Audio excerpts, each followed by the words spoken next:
இருந்து நான் பாத்துக்கிட்டு இருப்பேன், வெளியே அமரம் பாத்துக்குவான்.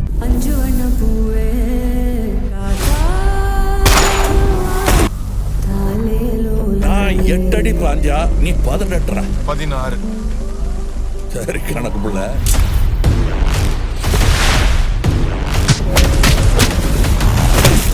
பவர் நம்ம வீடு தேடி வராது, நாம தான் கையில் எடுத்துக்கணும்.